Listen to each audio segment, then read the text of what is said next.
Leisure, the go.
This is real, brother.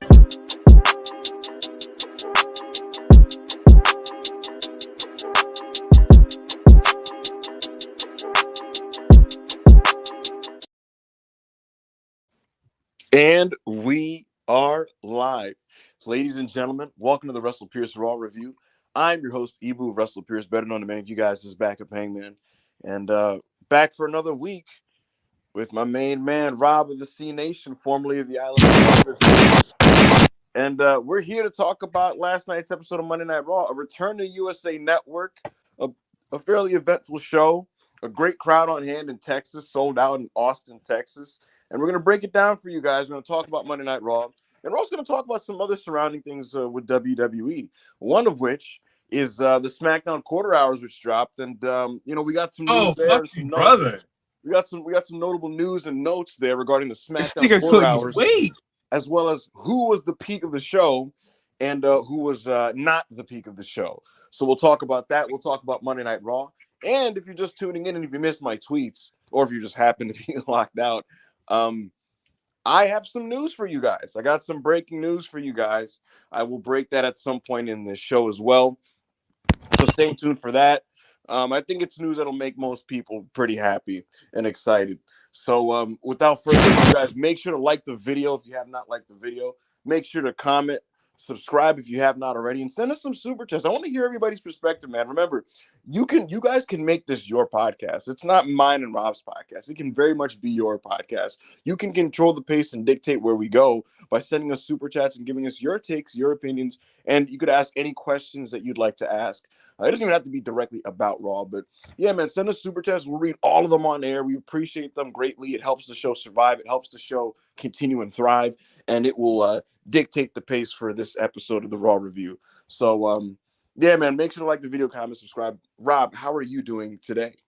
Doing all right.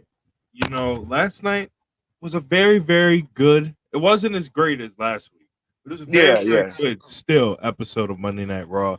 I felt like Monday Night Raw. Wait, what did you say? I said, yeah. Oh, yeah.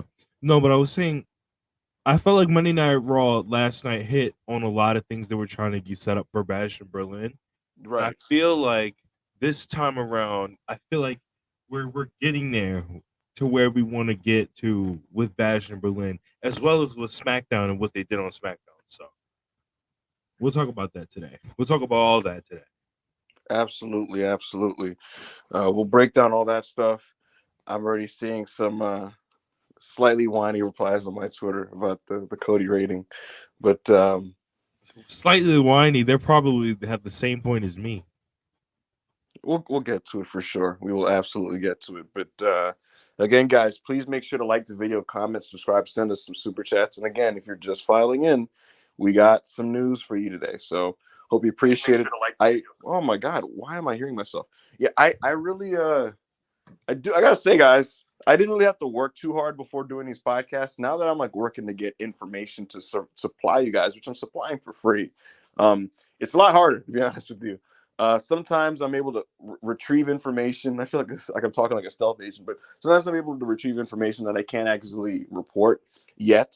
So I'm kind of sitting on certain things, but I do my best to give you guys a little something. And that's what I'm going to try to do now. With all these shows, I'm going to try to give you guys a little something here. No paywall, no nothing, just right on YouTube live on air. And I have something for you guys today, and I will reveal that later, as I said earlier. Rob, let's get right to it with the super chats. 100%. Let's start it off. Darren Walker, £5. Can't wait for the debut of Street Trash. We're not doing that. After all this, company gave us Pure Fusion Collective last night. I got a hot take, Rob. Yeah. I don't really have an issue with the name. It's like, okay. It's kind of, it doesn't mean anything. You know, like it doesn't like, I guess it's like it's just a mix of words. But maybe because I watch so much Japanese wrestling, Rob, I'm used to stables with just words that are just thrown together like that. Right. Like, you know what I mean? Like, they just like Holy Demon Army. What the hell is that? It's just two The Japanese Holy Demon Army was like so random, but it was so hard at the same time. It's hard. If anything, maybe it's a little verbose, like Pure Fusion Collective. Like, how do you refer to them shortly? Maybe the PCF.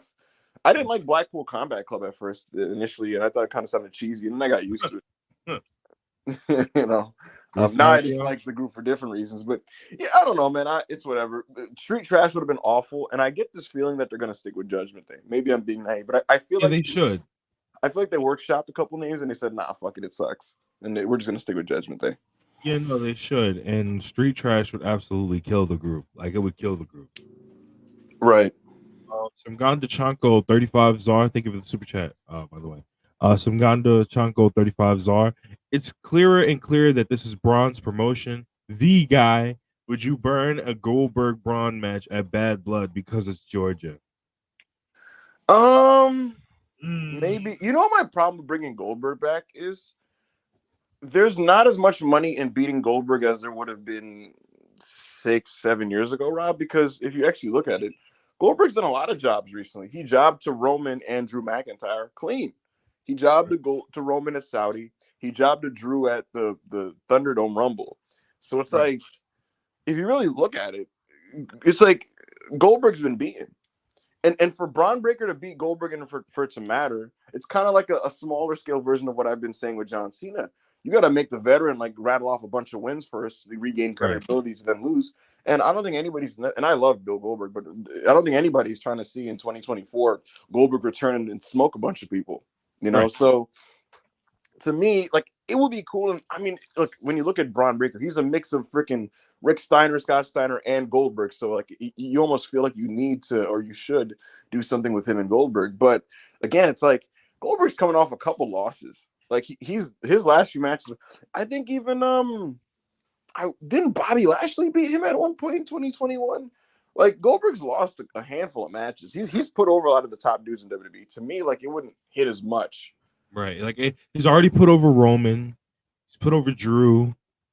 Who else did he put over? Fucking Punk. But Punk probably doesn't even give a fuck. Bro, Braun Strowman beat Goldberg in the Pandemic Mania. Yeah, bro, Braun beat him in like 2 minutes at Mania. That's what I'm saying. Goldberg lost a lot in his last handful of matches. He's concussed himself a lot in his last Fed run too. Yeah, I'd only want to see it if it was like 45 seconds.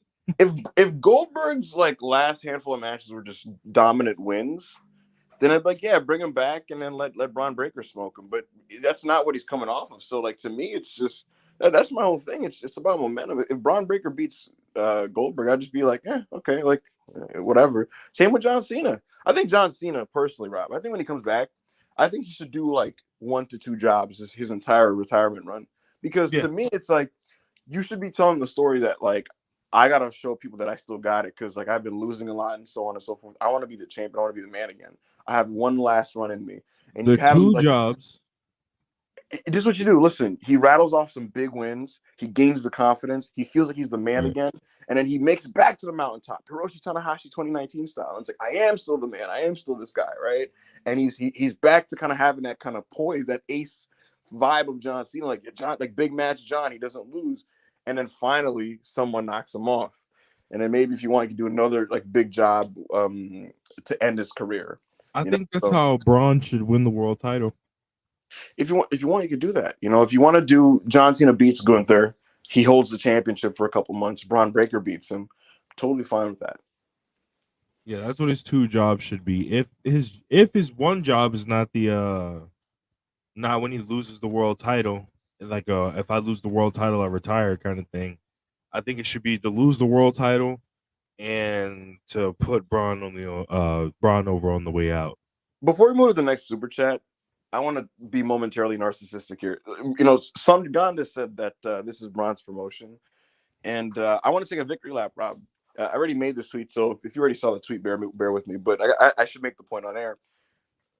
The Wolf Dogs, Rob, when they tagged together in NXT, at first it was like, man, what are they doing here? Because like it's Corbin and Braun. Like, what the hell? Like, can we just call Braun Breaker up? But it did come at a time when Braun didn't have much momentum. And the team ended up like overachieving greatly. And they had a lot of really good matches. Like the stuff with Axiom and Frazier was great, right? And I really, really enjoyed the team. But at no point in my enjoyment of this team did I think this is what needs to be what Braun is when he gets called up. I did not think like, oh, when you call up Braun Raw, it should be with the Wolf Dogs. And I remember a lot of people being like, no, you got to bring them back but bring them up as the Wolf Dogs. And my thought at the time was, no, right now it's a pivotal time in the WWE. This supposed new era, the Triple H era, whatever you want to call it. The was basically, like, okay, you're doing all these new exciting things. You got to make a star, Rob. Like, this is a star-making business. For wrestling to continue to survive, you got to continue to make new people to inject into your mix of existing guys for the business to continue. And, of course, like, WWE is not in any imminent doom or danger to die. However, you can only rely on Seth Rollins, Drew McIntyre, CM Punk, and guys like that for so long. You need to inject it with new blood. And to me, it's like you wouldn't have done any favors to anybody by kind of delaying Braun's ascension to that level by having him doing just kind of tag team stuff for a year. So we needed conviction from the creative. We needed what they did with him when he first came in, when he killed that jobber, killed Dixon. And then he starts smoking through everybody. Then he smokes Ricochet and Ilya Dragunov, and he targets Sami Zayn. And now he's the Intercontinental Champion. And look at what we saw yesterday, Rob. This guy's cutting promos to the ring like a bad motherfucker. He's out there like, yo, McAfee, man, where my dogs at? Talk to them, whatever, right? And I like that they use that. Absolutely. Whoever came up with that do we got any dogs in Insert City? Whoever came up with that is a genius. What a beast. Absolutely. But yeah, and then he comes to the ring and the presentation and the video packages, and he's the world champion and shit. Main eventing the show in a 3-segment match. Like, he's arrived. He's one of the top guys on Monday Night Raw. And that's exactly what was necessary. And to delay that would have just not been prudent, in my opinion. Right now, he's on the trajectory of what Gunther was. Gunther's IC run prepared him for this World Heavyweight Championship run that he's about to go on. Right. And that's the same thing with Braun Breaker now. This belt now needs to be, Rob, the belt that prepares you for your world title run, which is great because back in the day, that's when it was. When Shawn Michaels held it, when Bret Hart held it, when The Rock held it. It was their preparation for their imminent main event run. No, definitely. And it's just like with the Intercontinental title, it went through so much shit, bro. Like, if for a long time, Vince wasn't even having it defended on pay-per-views because he was just like, yo, fuck this belt. Like, this belt really doesn't mean shit. So, and we can all thank Gunther for that, ladies and gentlemen. So, absolutely. Thank you for the super chat. Honest the Sultan, $5. Randy's neck is yo. That hey yo. Yeah. Yo. Yeah. Like, yo. What? Yo. What? Anyway, yo, that's crazy. Randy's I'm not repeating that, bro. It's a brick wall, bro. Yo, this is crazy. His head is literally what the fuck? His head is literally twice the size of Gunther's. Bro's been munching on them roids. Yo, definitely. Yo, remember when he was walking to the ring and like Samantha Irvin said he was like 275? He was like, nah. It's about 290. He said, cause I've been eating, brother. What a beast. Yeah, man. Randy Orton is awesome, and I think he's this is the best Randy's ever been this last little stretch here as a babyface, as a legend babyface. These fans love him so much. They're just so happy to see him. They love Randy. They grew up with Randy Orton. They're giving him the love and respect now. The RKO is the most over finisher in the history of wrestling, and I love their match in Saudi. I thought their match in Saudi was just absolutely gorgeous. So, right. Yeah, man, this should be even better. And if it's even better, then it's going to be the WWE match of the year. So I'm looking forward to Berlin, man. Rob, it's crazy. Like, we weren't super into the SummerSlam card. I think for both of us, the show overachieved based on what it looked like on paper a little bit. This is actually a card on paper that looks like very good. You know, you got this, you got Cody, Kevin Owens. Like, those matches are going to be great. And the mixed tag. This is what we should be getting on pay-per-views. Yeah, and the mixed tag should be really over with the building, like, because people are so into this Judgment Day conflict, and they're so into Damian Priest right now. He's so like, well, just to spoil, like, I don't give it. Like, I think Carlito is an unacceptable television wrestler, but when you watch him versus Damian Priest, and again, he is an unacceptable television wrestler. But it's hard not to get swept up in how much the fans love Damian. Like, you're seeing like them fired up for Damian and him just doing his big guy stuff, and right. like it's kind of Undertaker adjacent to me. Where like people just want to see this tall guy just kick ass. Right. So the same rule in Berlin. And I think that like just the formula of Rhea Ripley trying to get her hands on Dominic and getting him with the Riptide, and Damian Priest trying to get Dominic with the South of Heaven, and Liv Morgan running around and shit. I think it's going to work in the building. Are there any other matches added to Berlin? Maybe so. Listen to the rest of this podcast. I guess we'll find out. But yeah, Berlin looks good. Definitely. Thank you for the super chat. Scott, $6.99 Canadian. Conan said today that there's a what goes around comes around 3. What's going on now? Oh my god. Oh my fucking god. This guy, bro. Oh my god. Did he really? This fucking guy, bro. If you're within my Twitter thing, like if you're like in like my account, right? Can you send me, if that was a tweet or like a video or something, can someone just send me the sourcing on that? Like, I believe Scott, I just want to see it. What could that even be, Rob? Like, is that like Vikingo? Yo, yeah, I was about to say, y'all know that Vikingo name? I need that. If it's not Vikingo, who could it be? Commander? Nah, I don't think WWE. I think they're gonna send. I think he probably got in Vikingo's ear.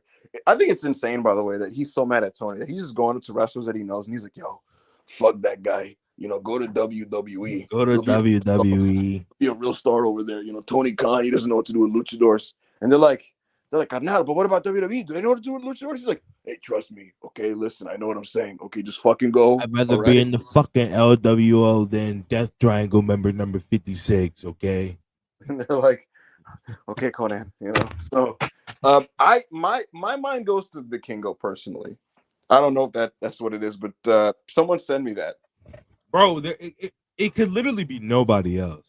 Because nobody gives a like, and I'm not no disrespect to Psycho Clown, but like right now in the realm of like who's hot, like nobody gives a fuck about Psycho Clown. Most of the other push people in AAA are old, and none of them would be people that would none of them would be people that would, you know, kick Tony in the butt. Like Tony wouldn't give a old shit. Or ex WWE guys. Why would Tony give a fuck if like 58-year-old Vampiro went to WWE, which he's fucking not? Del Rio. Del Rio's never coming back. So like, if it's not Vikingo, like who? Roosh just re-signed like a year ago, so it's not him. Yeah, like he just re-signed. Now he could pull an Andrade. Like I don't know if this ever got reported. Andrade had to do some like mafia shit to get out of his contract, and he did it because he's a gangster. You know, he pulled some gangster shit to get out of his deal. Would Roosh do that? Is he going to do that? I don't foresee it. So again, my guess is going to be Vikingo as a CW NXT surprise. That would be fucking crazy. Y'all gonna have to unfollow me that night. I can't lie. I might say some things. Thank you for the super chat. Adi, 100 rupees. Taking the Judgment Day name and song away might make me disinvest. Love Dom and Balor, but they ain't enough for me to say street trash good. Plus, the other side is like the only good song on Raw. So like, bro, like don't take that away. Yeah, please, bro. Don't give him some shitty Def Rebel theme, bro. If you believe yours is the only way, it's a good song. Yeah. Come on, bro. Don't please.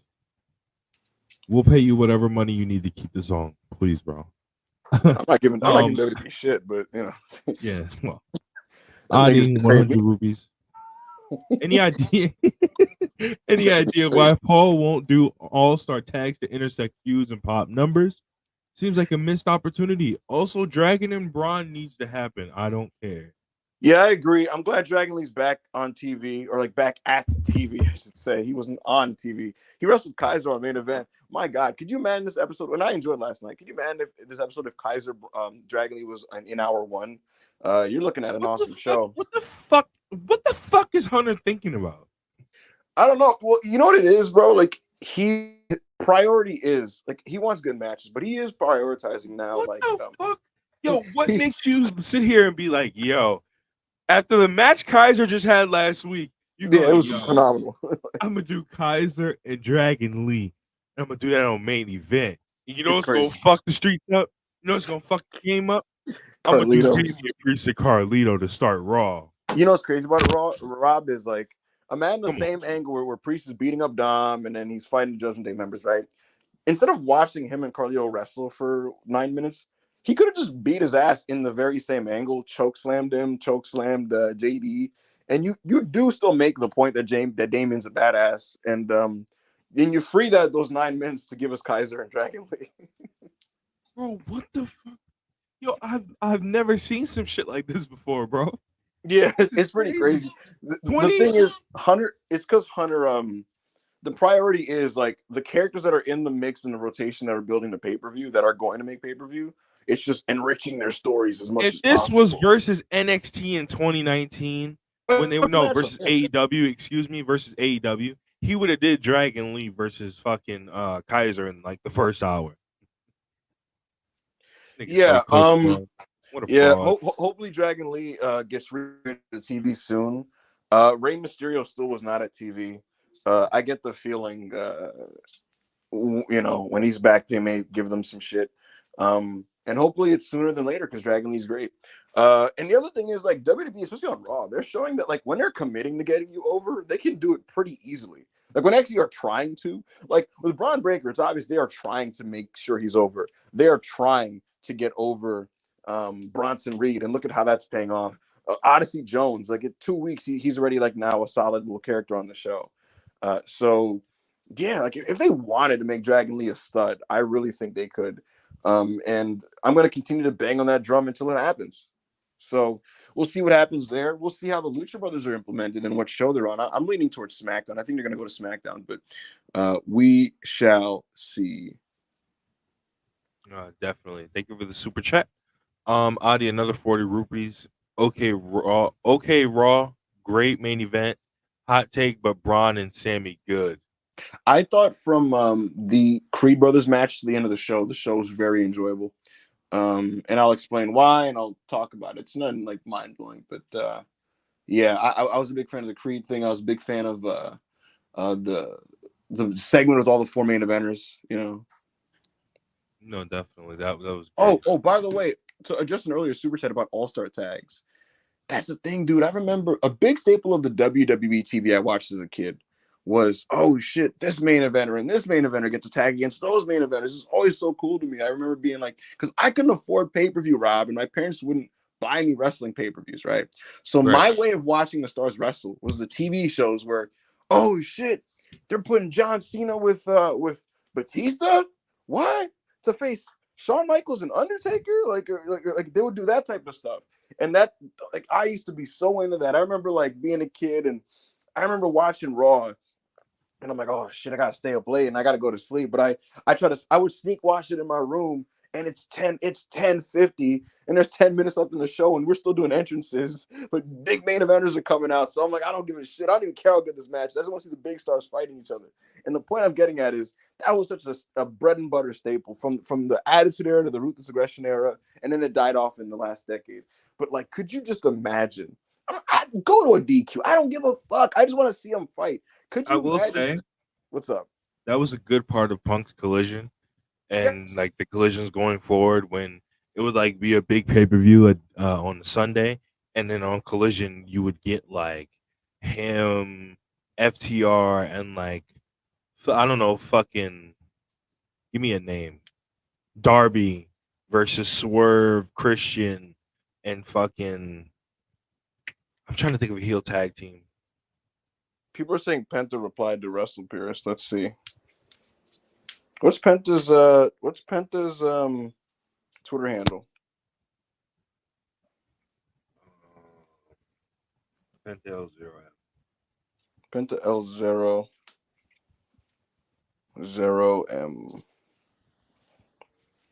Okay, let's see here. Oh no.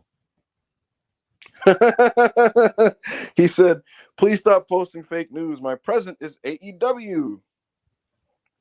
Yeah, I get it. I get My it. present. I get it. You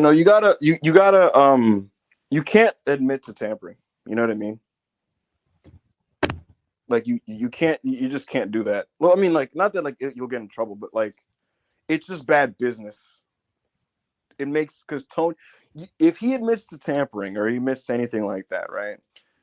You end up in a situation where then Tony gets pissed off, and then he tries to do something legal, or maybe he does something spiteful and he adds injury time or whatever it is, right? You want to leave graciously. You want to leave handshaking with your boss and just getting the fuck out of there. I'm crying. Yeah, genuinely, like, that's what it is. Like, people are probably going to use that and be like, oh, like, Hangman was wrong, this and that. But the truth is, like, hey, Penta's doing what he has to do to protect himself, to be honest with you. And regarding the actual report, the report was that there were people in WWE that think he was going to be in Orlando this week. That's all it was. I didn't, like, someone did say to me that they think he's in the PC, but I didn't have enough like double confirmations to be able to just outright say that. But what the one thing that was common was echoed was just that people believe he's going to be in Orlando. So that's just the bottom line. And look, it's Penta's right. It's unfortunate that wrestlers like potentially just kind of lie, because it's bad for the media, the relationship between the fans and the media. But I can't even be really mad at him, to be honest with you, because the bottom line is, he has to protect himself, and he has to try to do good business, and he doesn't want to make the block hot when he's still officially with AEW, because it's true, his present is still in AEW. He's still under contract for a couple more weeks. Yo, that's nigga so funny, bro. Because if he was 10 toes down on being in AEW, he would be like, "Yo, my future is AEW. Relax." That nigga said my present. Yeah. What a mark. Karthik, 100 rupees. Evu and Rob were both positive on the first Punk Drew. Sorry. Can they win the feud of the year if they nail a stip match? Cody, Rock, Reigns seems like a strong favorite.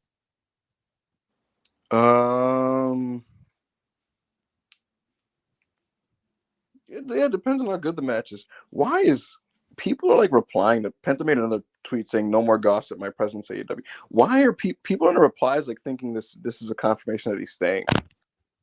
It's hilarious wording too, because he said my present. My present, bro. He keeps saying my present. So why are y'all celebrating? He's like, everybody, I am in AEW right now. People are like, let's go. Yeah, Penta. It's like, brother, God bless. Guys.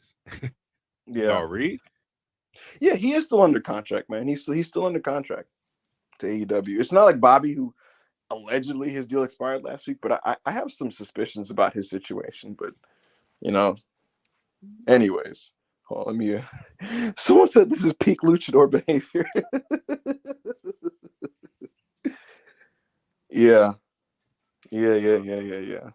All right. What's the next super chat? Hush 199. When will Bianca be a top player again?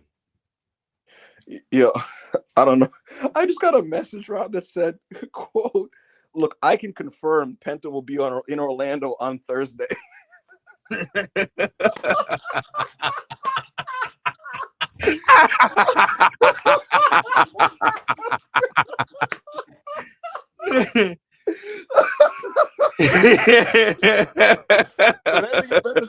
yo, why y'all lying on me? Damn, stop lying on me. They said, come on, son. I'm in AEW. I'm in AEW. Like right now.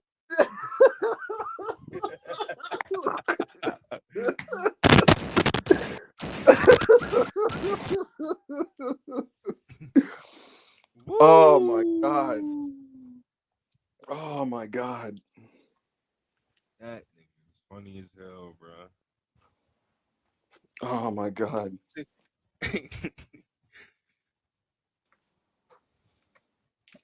But yeah, guys, if you're just tuning in, Penta has replied to the WrestlePurious tweet saying that Ibu saying on Worldwide that he would be in Orlando that people believe he would be in Orlando at some point this week. And people are saying, oh, he's like nigga said my present. Top 3 WrestlePurious moments ever. Lucha Blog is making fun of him. Lucha Blog took a picture of Penta, the tweet, and said, "This doesn't actually help, but I appreciate the thought."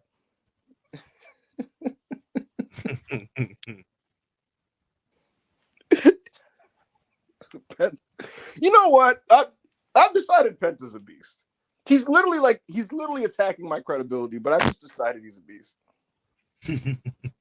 Hey man, sometimes you gotta do your thing, bro. He's like, hey, y'all doing. I'll probably be mad later when like idiots reply to me like, he said you're a liar. So that's the actual. I gotta say, Rob, the actual reason why I don't want to be a full-on reporter is because wrestlers lie, but people believe wrestlers because that's like the game.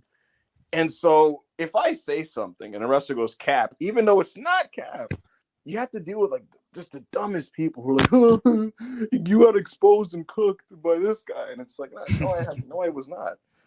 So that's the actual reason why I don't want to do this full time. But nevertheless, when people fucking spot Penta in Orlando, like, just get back to me. Yo, I can't wait for people to quote his tweet. Like when he's in Orlando, like they show him walking in Orlando. If they do, just imagine somebody takes a picture and it's like the Shane Tony picture.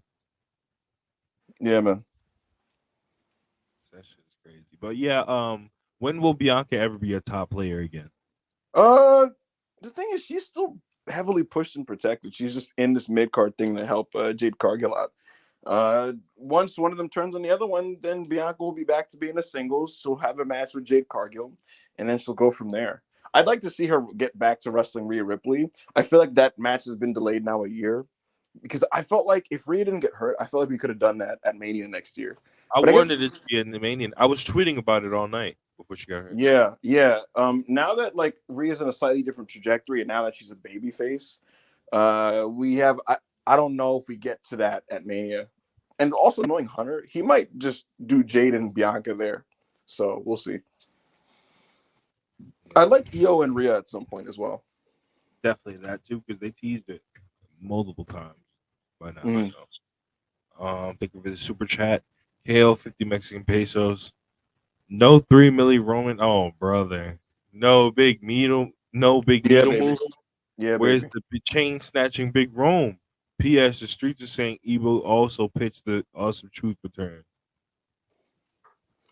No, I did not. When I first heard that this was the direction, I was on the right side of history there. I said that was bullshit.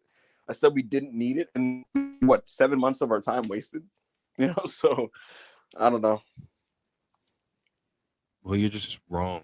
So, also, okay.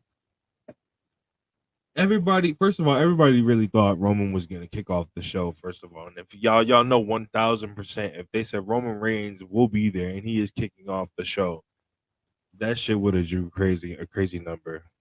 First of all, second of all, the Roman segment wasn't even like at 8:40. It wasn't even at 9:45. It wasn't even at 9. Bro, it was like literally the last 5 minutes of the fucking show. So that shit doesn't count. This does not count. I don't know, man. If y'all announce this week, y'all announce Roman will be there and he's kicking off the show, I guarantee you it does more than total. Hey man, more than this week. From here on, Rob, let's keep score. Let's just keep score every week. Okay. You want to do that? You want to do it? Yeah, okay. Okay. Because this doesn't count though. His segment was literally in the last 5 fucking minutes of the show. How does that count? Hey man, he could have spiked that number in the last 5 minutes. He didn't do it. Dwayne did it. And Cody had the fucking. All right. Hey man, all I know Cody had 15 minutes, by the way.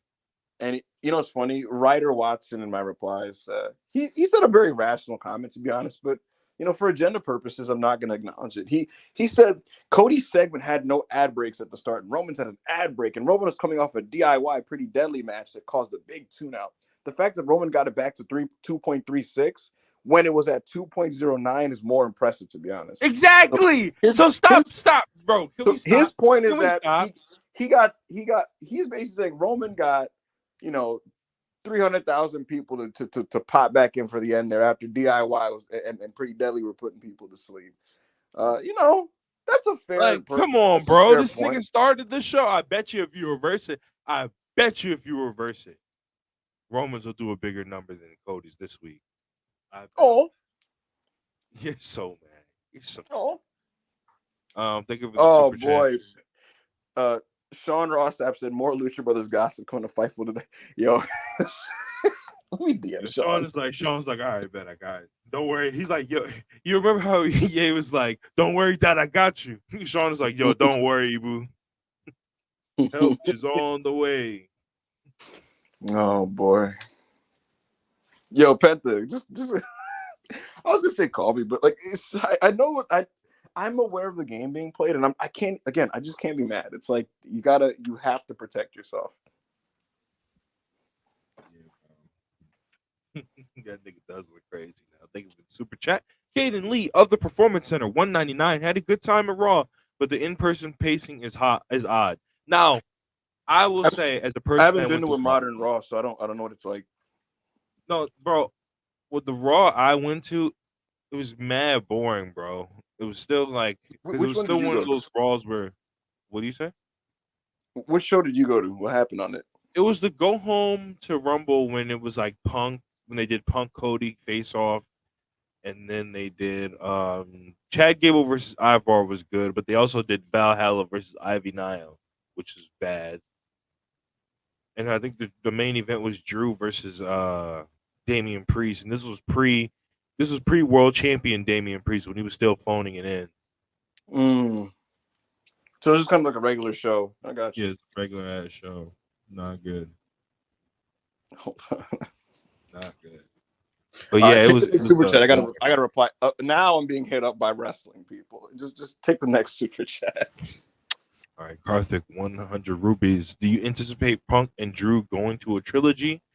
Feel like Triple H would have Drew win 2-1 in that case. I don't know who wins the number 3. You think?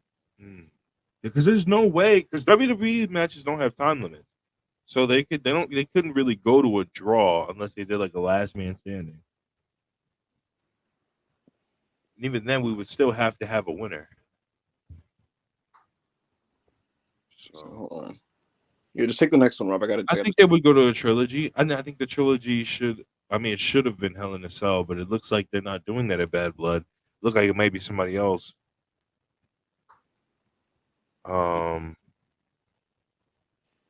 Yeah. Punk, all right, listen. The last Punk Drew match is going to be at Bad Blood. And yeah. That's the bottom line there. There were discussions. Don't aggregate this part. Like, don't aggregate this. I'm just sharing my information with my beloved audience. Don't aggregate this, please.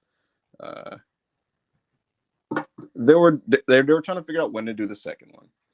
And there were talks like, oh, what if we did it on the season premiere? What if we did it on the special in September? So on and so forth. But they landed on a date to do the second match.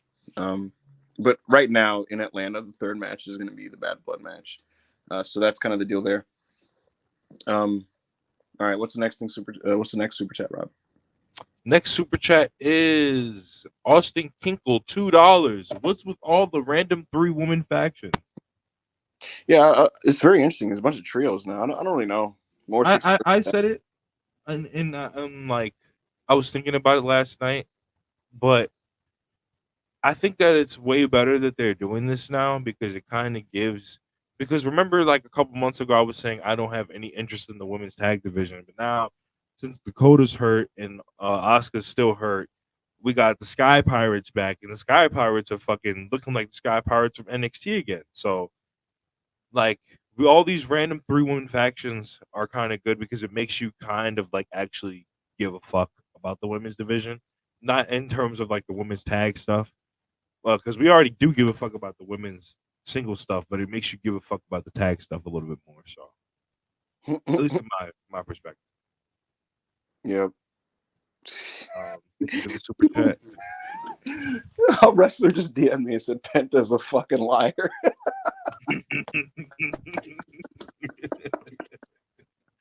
Yeah.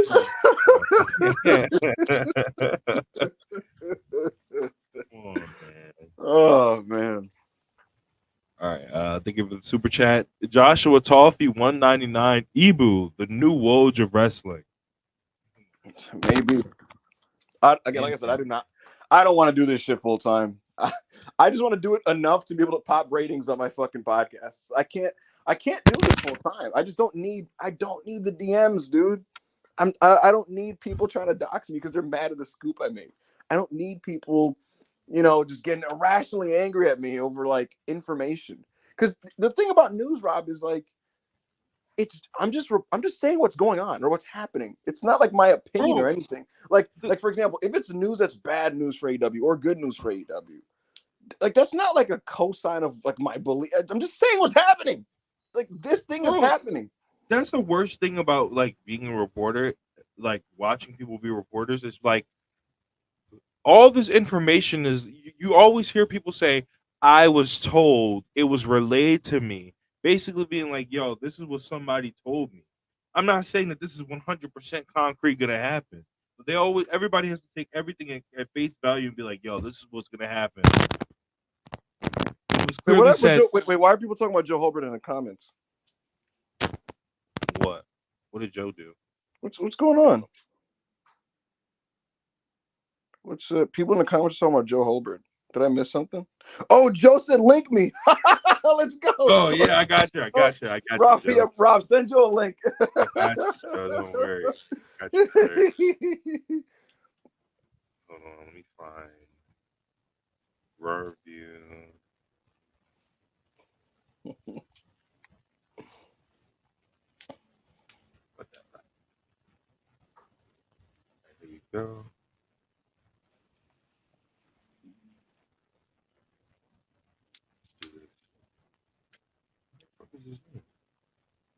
Did you send it? Yes, sir.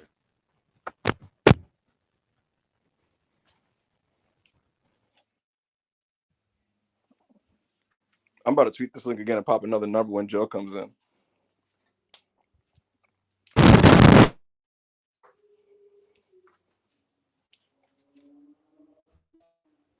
All right, you sent it? Yes, sir. Let's fucking go. All right, so yeah, man, I just can't. I'm not doing it, man. Because what happens is people, if it's news people don't like, right? You know what happens? They don't just go, oh man, that fucking sucks, man. Damn. They get mad at the guy who reported it. Why are you shooting the messenger? I'm just a messenger. I'm providing you guys with information. So I don't understand that aspect of it. You know, I'm just relaying information. It's whether it's information I even like or not. You know, like I reported yesterday that Hangman versus Swerve is likely going to be at Chicago, right? I have personal issues with that, but I also understand why they're doing it.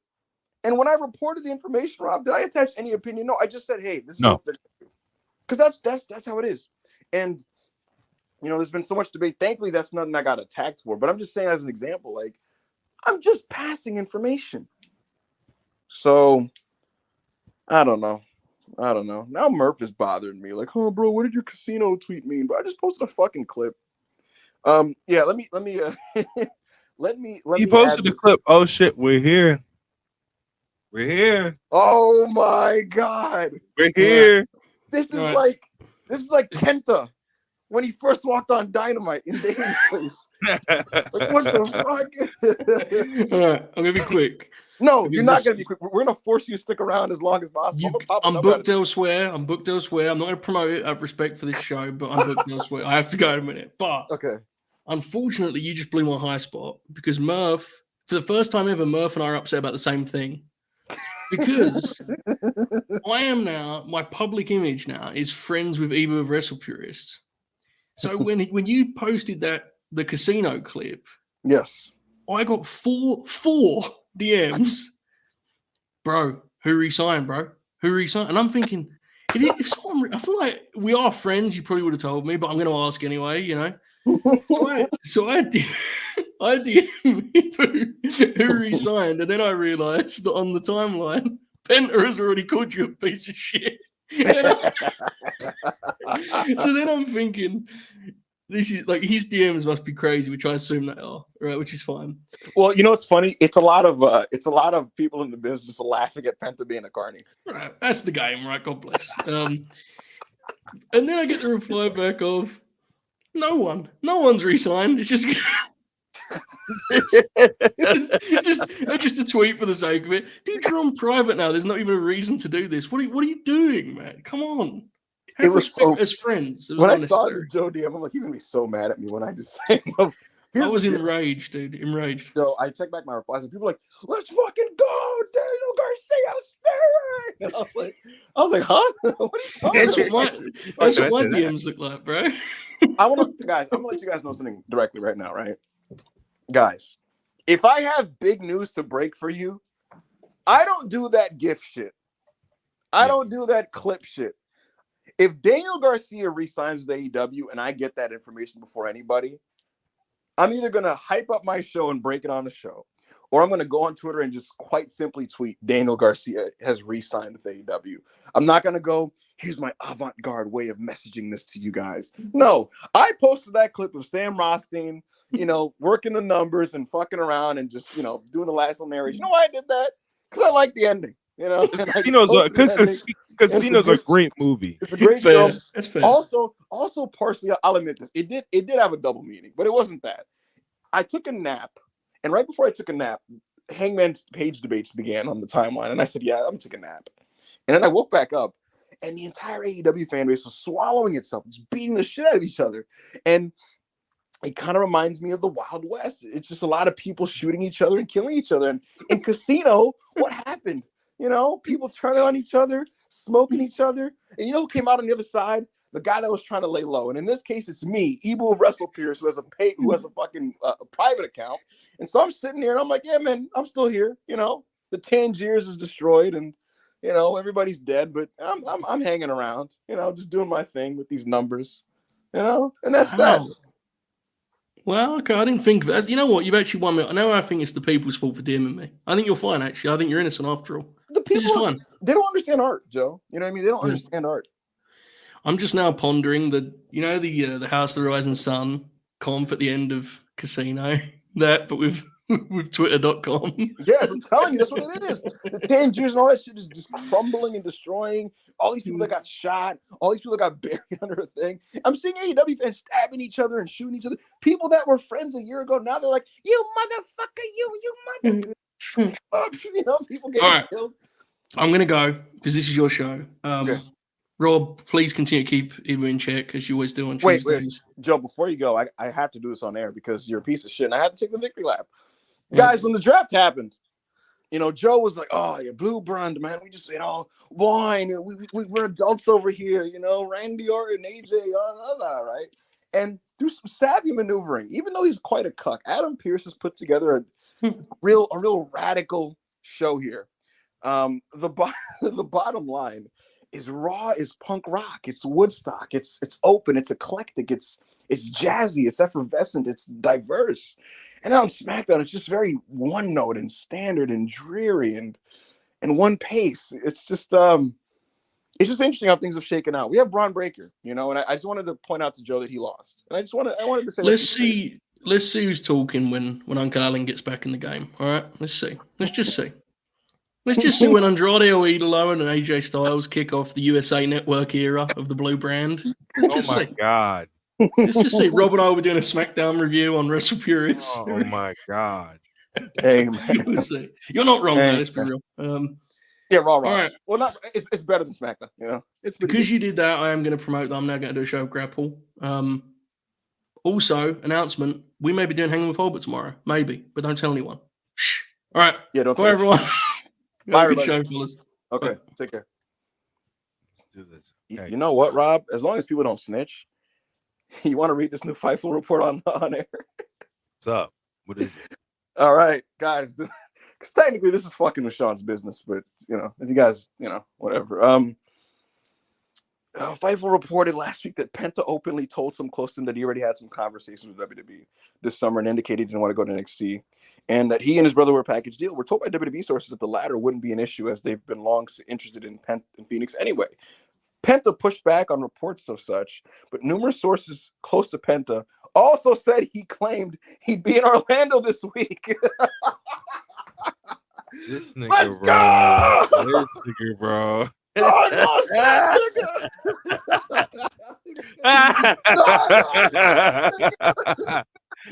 This fucking guy, bro. Oh my God. This Sean with guy. the back of Penta tried to super kick me, and Sean intercepted and super kicked him.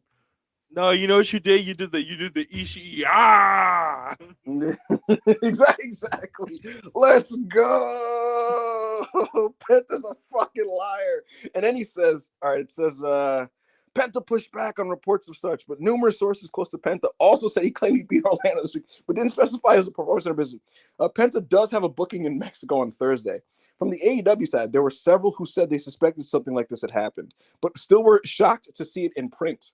They'd offered Lucha Brothers a new deal that was supposedly the same as what Penta has told people WWE is willing to provide.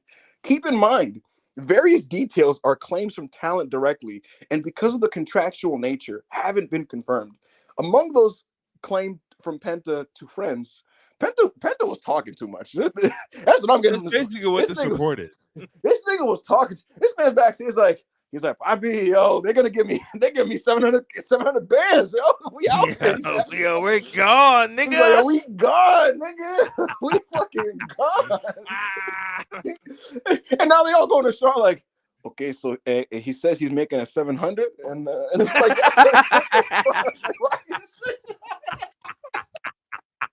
yo, this thing is crazy, bro.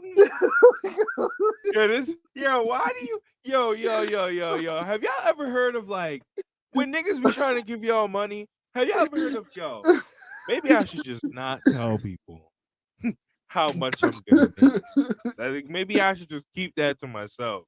Yo, what the fuck, bro? with niggas, bro?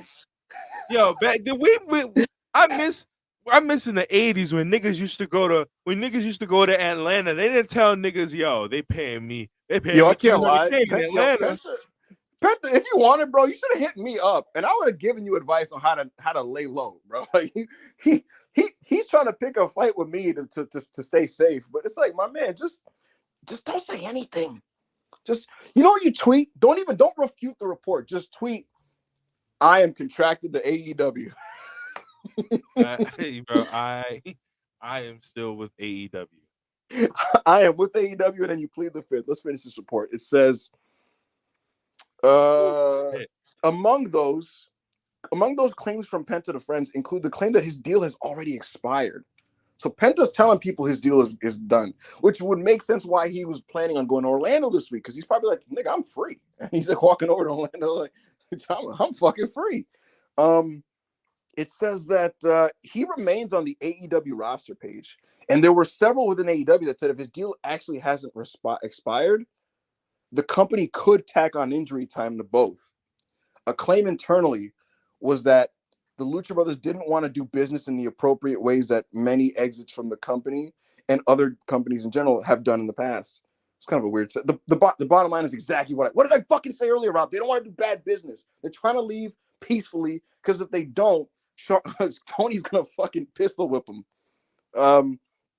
Multiple sources in AEW today believe Penta pushing back on the reports, so his brother will be able to leave AEW without contractual hurdles. What did I say earlier, Rob? I literally said he just wants to get out peacefully without any legal issues, because he knows Tony Khan can keep that man in chains for another couple months if he wanted to. Phoenix has been hurt for like a quarter of his AEW tenure. Tony Khan could keep that nigga until fucking next spring if he wanted. He was out like a year, wasn't he? That's what I'm saying. Like Tony can hold on to this dude for a minute. Yeah. You can go. Like I said, with your brother. Exactly. Let me see what the live chats are saying. Penta is spewing propaganda. This is awesome. Penta's singing. This is hilarious theater. Sean Garner says, "Their Bash in Berlin news coming." Yes, it is. Yes, there is. Someone called you Undertaker because Penta's talking too much. Yeah, Penta, you're talking too much, bro. Yeah, this is amazing.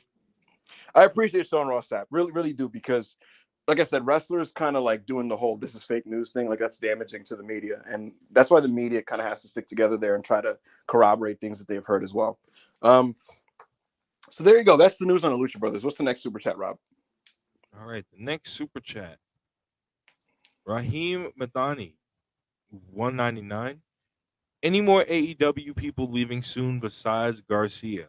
Well, we don't know if Garcia is leaving yet. Yeah, don't assume that Daniel Garcia is leaving.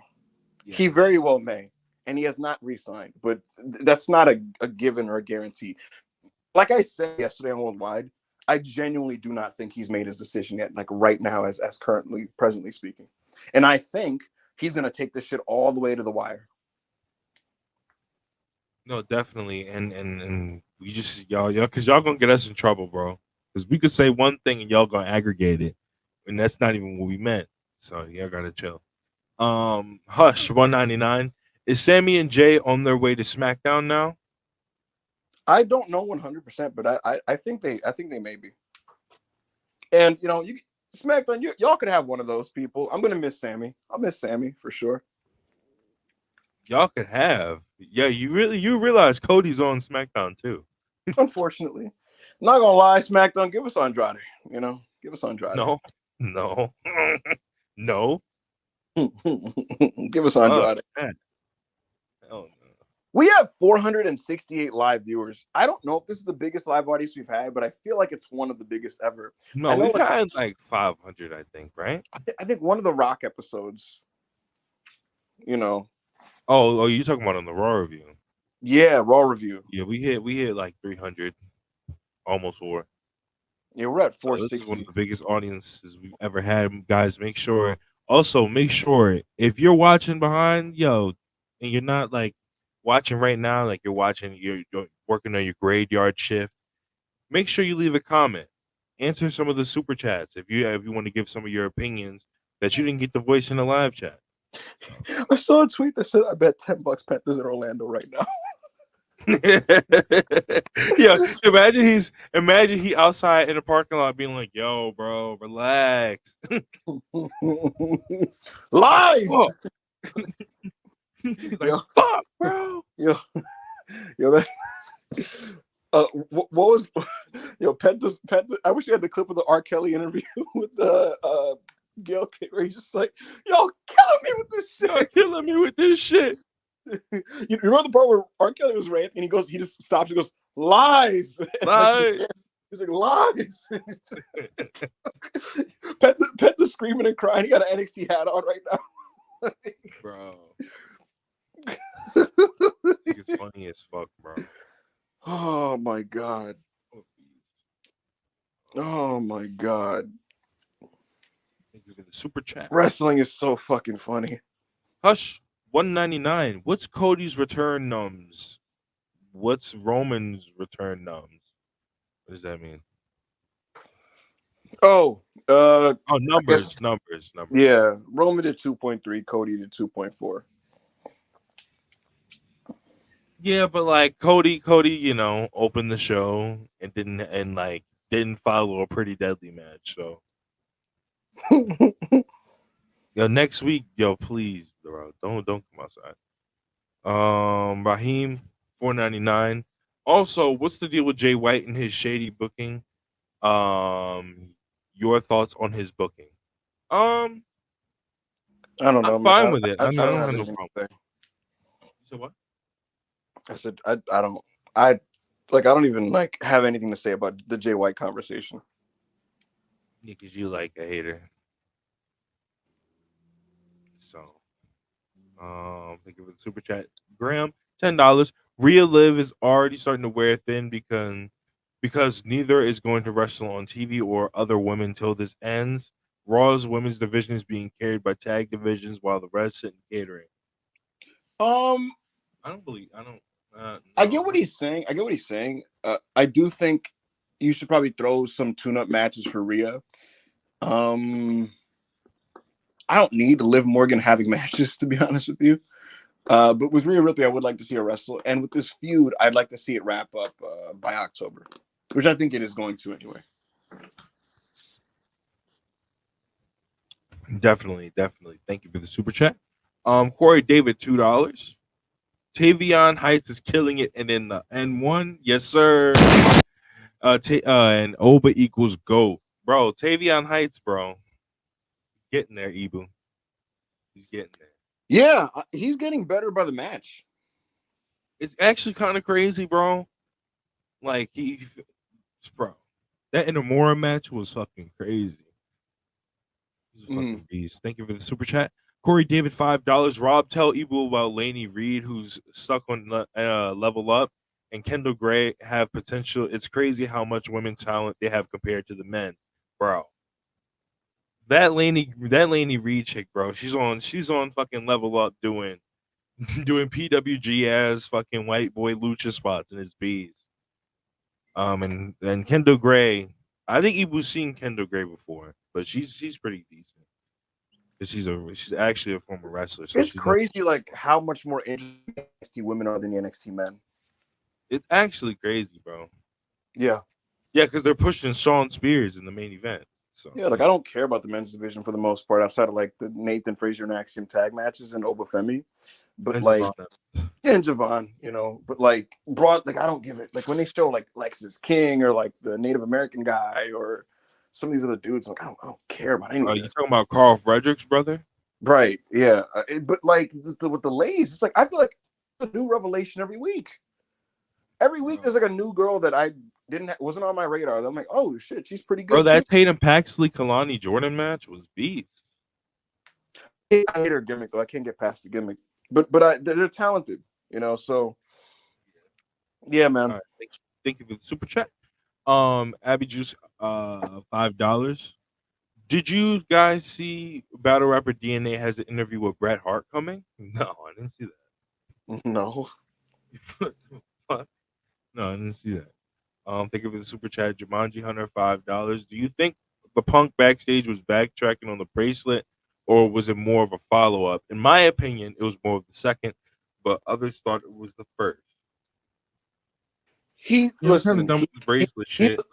He's aware of the bracelet criticism, and I'm gonna just leave it at that. Yeah, like I'm kind of done with this bracelet shit. Like, I don't mind it as a story beat, but it can never be the plot of the actual in-ring match again. Yeah, you know like I mean? he was coming out there beating him up, and he was just grabbing at his wrist, and I was like, yo, why don't you just like beat this guy up? Listen again. To me, it's like Drew can flash it, you know what I mean, and stuff like that. But when the match starts, like just beat him up, bro. You know, just leave it alone, bro. Thank you for the super chat. Karthik, 40 rupees. Was NXT ever better than AEW in 2019? When did it fall behind? Yeah, and AEW had the advantage of the buzz and the excitement of being a new promotion, and like people got swept up in that one as they should have. But if you go back show versus show, there were many shows in the early Wednesday Night Wars where I would tell you that NXT was a better wrestling program. Like you go back, man, fucking Jimmy Havoc versus Joey Janela's not beating Walter versus Kushida. Well, so that's my point. It's like you go back to AEW and like, look, early AEW, like it was a ton of fun, right?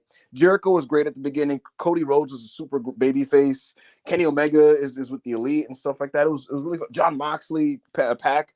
But like you go to like some of that stuff in between, man. The women's division stuff was really bad. You know, you're pushing like Joey Janela, Jimmy Havoc. The Librarian was on the show sometimes. You know, like SCU wasn't the best. You know, yeah, like look. If you go, because I rewatched the first Dynamite like a couple months ago, AEW is so much more polished and refined now at producing television. I'll put it to you that way. They are so much more professional when it comes to putting together TV. Yeah, thank you for the super chat. Hush 199. Taker Cena versus DX versus Jericho MSG. Just absurd. Yeah, yep. That was beast. That was pretty fucking fire. Thank you for the super chat. Night 122 199. Is Punk Rollins locked in for Mania? I don't know. I don't know. Yeah, bro, you can't be like you can't ask us Mania stuff because nobody knows about Mania yet. Besides, like what? Probably Rock Cody or Rock Roman. That hasn't been decided either. This is not the big scoop I was hyping up, but I'll give you another one for free here. It was reiterated to me, quote, Roman Jacobs, the big one. Yes, sir. Let's go. Let's go. I think WWE realizes that he's the crown jewel of the new bloodline and not Solo Sikoa. Bro, and I think that's why Roman in the intermediary is dealing with Solo, while the big looming threat is actually like still looming large. Bro, he's the one, bro. He's the one. Thank you for the super chat. Scott, $6.99 Canadian. I sent you the link about Conan. It's like near the end of the video where he says it. Well, Conan's not going to sue us, so I might as well play this on air.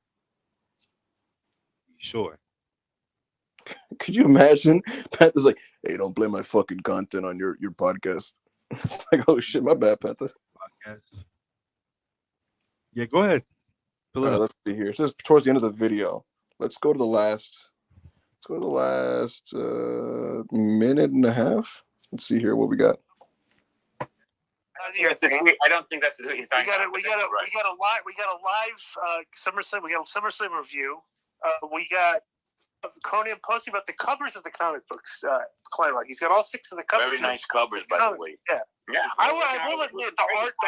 I gotta admit, I got to put Conan over this. The art is very good on this. All right, I thought it'd be very amateurish.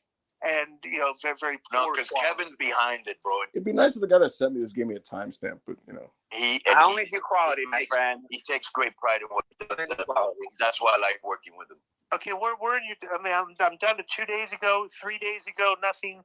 4 days ago, nothing. 5 days ago, nothing. What am I supposed to be looking for here on your Twitter? Well, what's the comment that everybody was talking about? Replies, maybe replies. Instead of looking, I'll just tell you.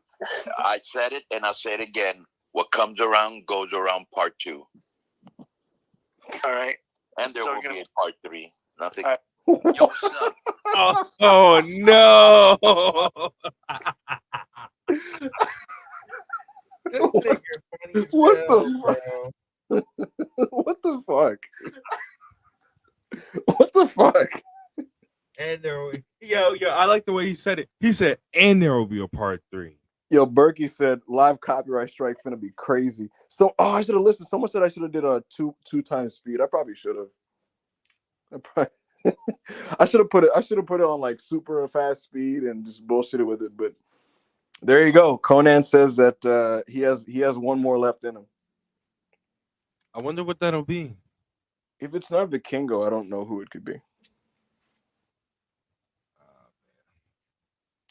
Anyway, I'm gonna get in trouble for that. But hey, man. Hopefully we don't get. The thing is, someone who hates me could just like DM this to Conan and we get cooked. You know. Hopefully not. Hopefully not. Black Yakuza 94, $5. WrestlePeers have gotten quite famous in the last week.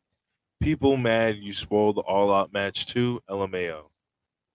We did not spoil All In. I'll tell you that. Yeah, bro. Like it's All Out. Come on. Like I'm not saying All Out is like a who gives a fuck paper. No. My point is no. So Rob, people think that I'm spoiling the result of Danielson Swerve, and I have not. Oh, yeah, I'm not. Yeah, but like he didn't say for the title, but he didn't say it wasn't for a title. So I did not speak on.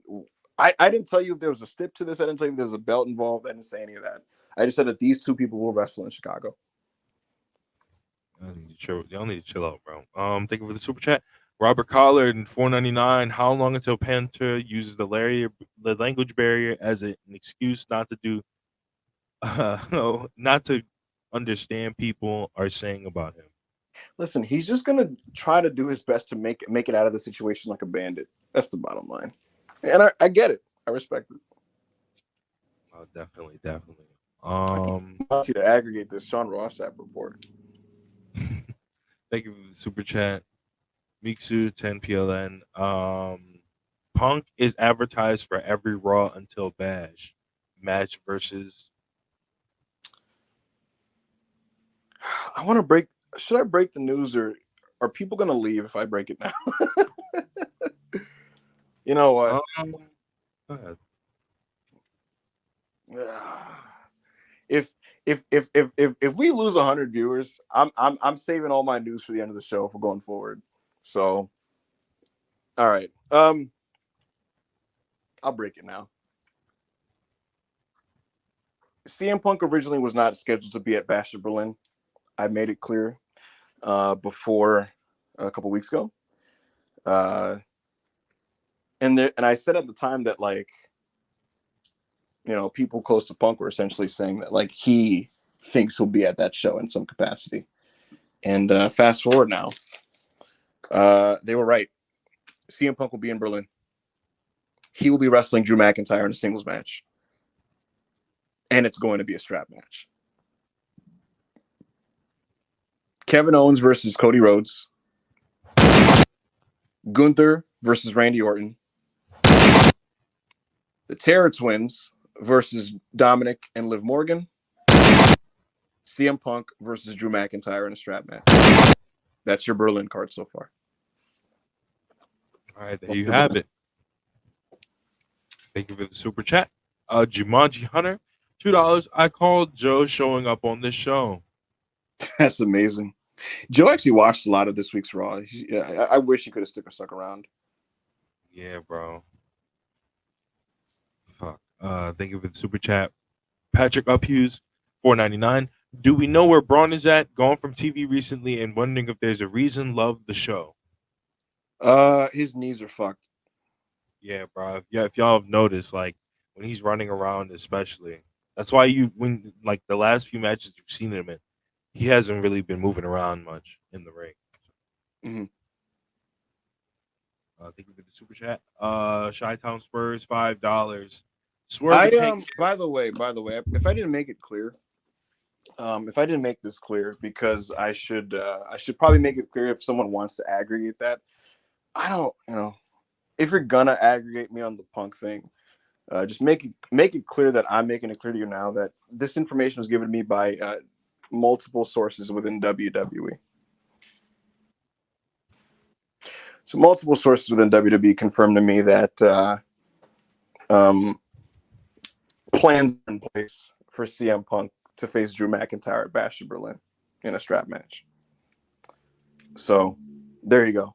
Just if you're gonna be that aggregating person, this is something that was confirmed to me this morning by multiple sources in WWE.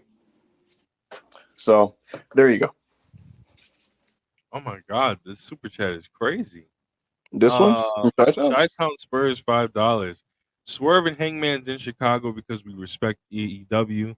Cry England, cry, cry, cry, cry. You bean eating nonsense. Oh my God. Casino is good. Big ups to Don Rickles. Don Rickles, man, rest in peace. I'm pretty sure he was the voice of the Mr. Potato Head from Toy Story. I think he is. Yeah, rest in peace, Don Rickles. Thank you for the super chat. Chi-Town Spurs another $2. No mama's way. What does that mean? I don't know what that means. Thank you for the super chat. Matt Hennessy, €249. Just catching up. What's the big news? CM Punk is gonna face Drew McIntyre at Bash in Berlin in a strap match. Yes, that is the big news. Thank you for the super chat. Berkey, $1.99. Backshot Balor. The other big news, if you missed it, Matt, is that Penta tried to refute my report about being in Orlando this week, and then Sean Ross Sapp was like, "No, he told a bunch of people he's gonna be in Orlando." Fucking crazy. Thank you for the super chat. Backshot Balor leading Street Trash is real music. That is crazy. Backshot Balor is devious. That is crazy. Orlando Cruz, 49 Mexico pesos. Do you think Danielson's neck thing is a shoot? I'll give you a scoop. It is a shoot. Yeah. It's 100% real. That's crazy. How many neck injuries is now? I don't know. He's had like a few of them. Thank you for the super chat. And Jay Haller, $2. Conan and Kermit is a hell of a podcast.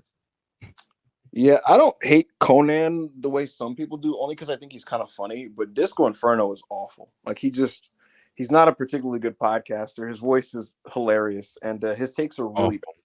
His takes are really, really bad. At least Conan gave us AAA in like the early '90s. Well, he didn't give it to us, and that was Antonio Peña's promotion. But he was a big star, and he helped a lot of guys come along to the United States. And I do like Conan in the NWO and stuff. So. And LAX. I think that's really why I can't bring myself to go full fuck Conan like everybody. And I think it's really just because I just liked him in wrestling. Like I liked Lucha Underground. I liked him with LAX. I liked him in the NWO. I liked him in AAA. It's great. I liked him in all these places. He wasn't even that good of a worker, but I just liked him. So there you go.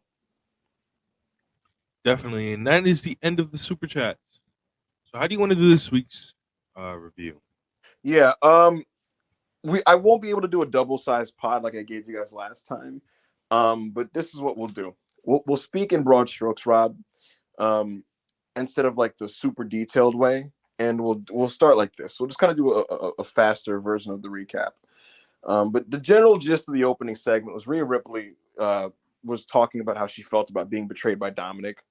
And Dominic came out and Liv came out, and they're basically just kind of gloating and explaining themselves. And Dom got massive heat into Texas. And he basically was just kind of like, like, you didn't treat me like a man. You had me calling you mommy. This woman calls me daddy, Rhea did make a comment at one point in the promo about like the size of Dominic's dick and how it didn't go deep enough. It's just like when he stabbed her in the back, it wasn't deep enough. So there you go. But yeah, like she was talking about how she was embarrassed and heartbroken, and Liv and Dom were talking shit, and Rhea Ripley's basically like goading them to fight, but they're trying to avoid the conflict. This promo kind of went a little long, to be honest. But Damian Priest appears from behind, and we got a cool set piece here. He attacks Dominic. They go into the concession stands, and they start kicking each other's ass. No, Priest is kicking Dom's ass. And then Liv jumps on Priest's back. Rhea Ripley chases Liv Morgan off. Damian Priest gets back to the ring. Carlito attacks him. And then the bell rings, and we get Carlito and Damian Priest having a match. And like I said earlier, like Carlito is unacceptable as a professional wrestler on national TV, to be honest with you. Like, he's not good. But for a Carlito standards, this wasn't as awful. And that's because Damian Priest is just so over right now that it is fun to see him kick people's butts. So that's what we got here. Damian Priest and Carlito had a match. It went 9 minutes and 20 seconds. But the crowd, too. Yeah, the crowd did eat up every little second of it. Damian Priest won with the South of Heaven. And, Finn Balor and JD attacked Damian Priest. They jumped him again. And we got an angle similar to last week where Rhea Ripley chases them off. Priest gives JD another amazing South of Heaven. Like, it was sky high, like right from the top. And coming out of it, Dominic was there, and Rhea Ripley sets him up for the Riptide. And you're like, oh, let's fucking go. Give him the Riptide. Crowd is going crazy. Liv Morgan pulls him out. So that's going to be your big payoff, I think, for Berlin, is the crowd really wants to see Rhea give Dominic a Riptide. She's going to tease it. She's gonna finally land the Riptide, and it's going to be really satisfying. Looking beyond, though, what I think is going to happen, Rob, is Priest and Rhea seem dominant. They seem like they're at the obvious advantage here power-wise, right? But because of that, I think that in the match, you're going to get some fun action. They're going to hit their finishes on these people. But for whatever reason or another, to make Balor's group strong, I think they're going to get the win. I think the heels are going to win on pay-per-view. And then that'll lead to bad blood, where I do think the baby faces will get their wins back. That's what they should do. Because even though, like, we got this new thing with the Terror Twins, we still shouldn't let Balor's group lose. Like, that would make them look shitty. Just like how I had to get over, the Wyatt Six winning last week. It's like, okay, they can't lose their first match. So. Yep. Following the Judgment Day business, Ivy Nile was telling Maxine that she probably shouldn't be ringside for the tag match later. And Nile was sincere, but Dupree was saying she wasn't going to leave her family, Otis and Tozawa, behind. Nile figured that Dupree would say that, and then she just left. We got a Bo Dallas video, and it was just a Wyatt Six video, and he's talking about coming full circle and stuff like that. Xavier Woods approaches Kofi Kingston and Odyssey Jones, and Woods was saying that he's been looking for Kingston everywhere because he wanted to talk about tonight. Woods is not. He's actually doing a really good job of making it understated, Rob, like the way he's acting it. But he is not fucking with Odyssey Jones. Like, he's trying to play it off like, yeah, bro, it's cool to see you. Yeah, what's up, bro? Yeah, he is not fucking with this dude. Kingston's excited about tonight. He wanted to talk about tonight. Jones had their back last week, so they're going to be in his corner for his debut match. Woods is on board with this, but he's clearly not thrilled about how this played out. We got Odyssey Jones against this jobber named Vincent Winey. And Odyssey Jones basically just gave him a couple beals, threw him around, and he gave him like a black hole slam, which was pretty sick. And coming out of the match, Karrion Kross enters with the final testament. Kross warns Woods that Jones would be his replacement. Woods asks if Kross was tired of doing this every week. Woods was about to challenge one of them to a singles match, but Kingston grabs the microphone. Kingston knew everyone would just get involved anyway, so let's just do a 6-person challenge. He made it clear to distinguish that Odyssey wasn't a New Day member. He said the New Day and Odyssey Jones. When Kofi interrupted Woods wasn't fucking with it, by the way. You saw it in his face. Yeah. Kingston was making fun of them and shit, but yeah, 6-person tag. And my thoughts on this business is this, Rob. Like, the final testament or whatever, and like that hasn't changed. But what I will say is this Odyssey Jones plot device to kind of facilitate the story going further with Xavier Woods kind of being like, is Kofi just kind of a fuck nigga? Like, what's going on here? And the way he's playing it is actually pretty solid, in my opinion. And what I'll say about Kross is I kind of like him being the devil on your shoulder character that basically like brings out the worst in you. And right. In this case, it's kind of like leading the Xavier Woods basically being disillusioned. I actually kind of like that. And I think if that's kind of his purpose on Raw, because you got to look at these guys and go, what's their point for being on this show? If his point is to have these feuds, these non-title feuds with people where he essentially does tag matches and he's the devil on your shoulder and he really challenges that side of you and he forces you to kind of like reassess your relationships, I actually think that there's upside to that. And I think that this storyline started out shaky, and it's like not the most exciting thing in the world, and this wasn't even the most dynamic thing. But the Odyssey Jones factor is actually pretty interesting. So this was fine. What did you think of this business, Rob? This business was like you said, this business was fine. I really enjoy Xavier's acting of him basically being like, "Yo, why the fuck are you always talking for me, bro? I'm a grown man. I can talk for myself." Yeah. So exactly. I just hope they don't break this New Day shit up, because I really want to see like the New Day 6-man tags with Odyssey Jones and shit like that. So I hope they just don't break this tandem up. The other thing is, like you said, you get the 6-person tags, and I lost my train of thought, so fuck it. But yeah, I like that you have more tags you can do, and now I remember what I was gonna say. If you notice, the goofier aspects of the New Day's presentation, Woods isn't really fucking with it anymore. Like Kofi's being over the top, like because New Day Rock. Woods is kind of like, same song and dance. Yeah, he's not into it anymore. He's not into all the jigabooery. It's not moving him anymore. So there you go. Okay, so Adam Pearce was approached by Drew McIntyre. Pearce told him that Punk wasn't there due to travel issues. McIntyre didn't care about Punk and wanted to know why SmackDown's Randy Orton was getting a title shot. Good question. He said, why? Because Orton got screwed 3 months ago and sat around like a snake waiting for the opportunity. He said Randy got screwed once, but I've been screwed repeatedly. McIntyre said, I'm going to take care of this myself. And Pearce said, I don't like the sound of that because the last person to say that was Bronson Reed. McIntyre assured him that he would be on his best behavior. He was like, I'm a veteran. I'm a locker room leader. Wait. So yeah, Otis and Cesaro were coming out for ringside. Coming out for their match, and ringside Rob was Oba Femi, and Oba Femi was ringside with his North American Championship, and he had to stare down with Otis, who blew him off. And the announcers noted that Femi has an open challenge scheduled for tonight's NXT, so it's looking like we're gonna get Oba Femi and Otis. And I gotta say, Rob, I'm tapped in. I will watch that. Go, bro. That is Let's fucking go. Yes. Video package of Chad Gable. He wasn't with the Creeds because he's in Paris, France. He said he needed to get away, but was also there to watch the Olympic gold medal matches to do some scouting.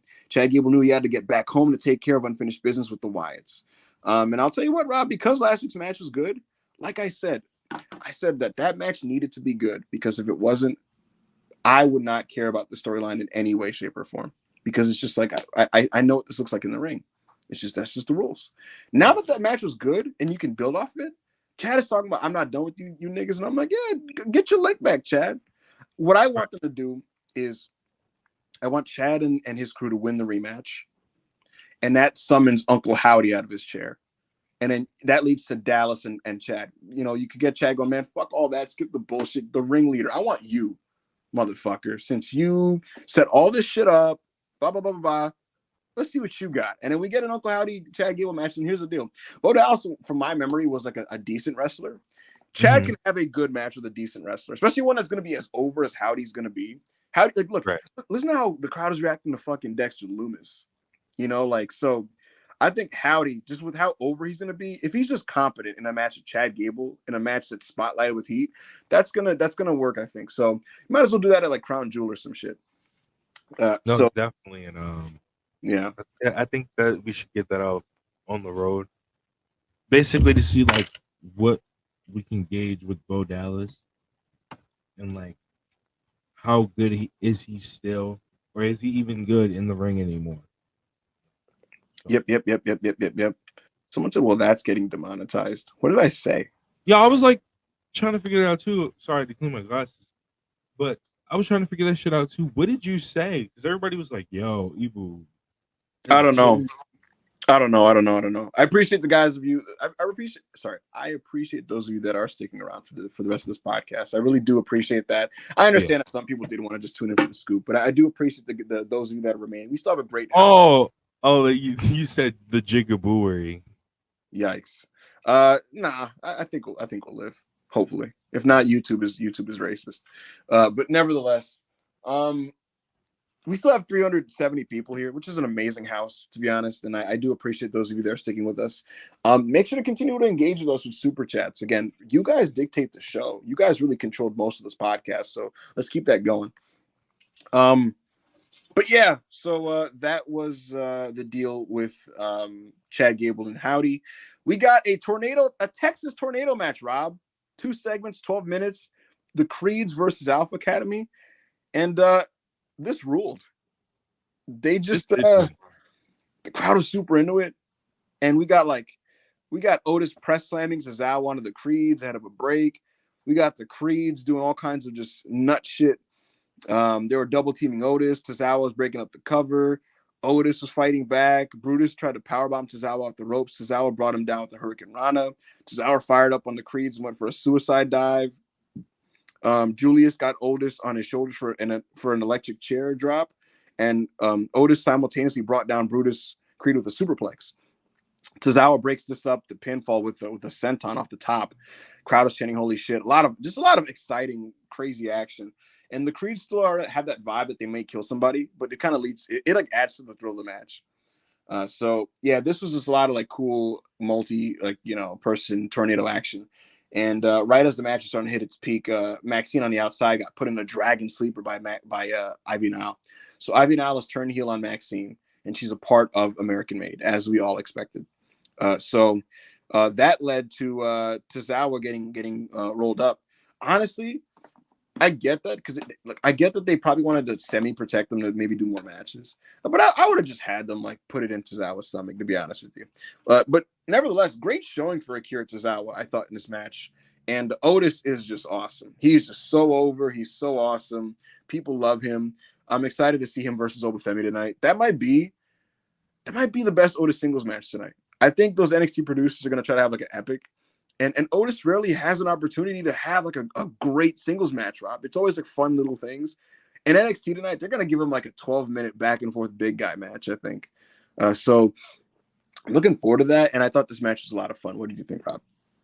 Bro, this match was this was pretty beast because Texas tornado matches are always pretty beast. And I think that going forward, this could go somewhere, like you said, with the Creed brothers, and like it goes somewhere for them. And also with Otis, especially with the match that he has tonight, I would love to see more from Otis. And I'm glad Tozawa got to shine, man. So, absolutely.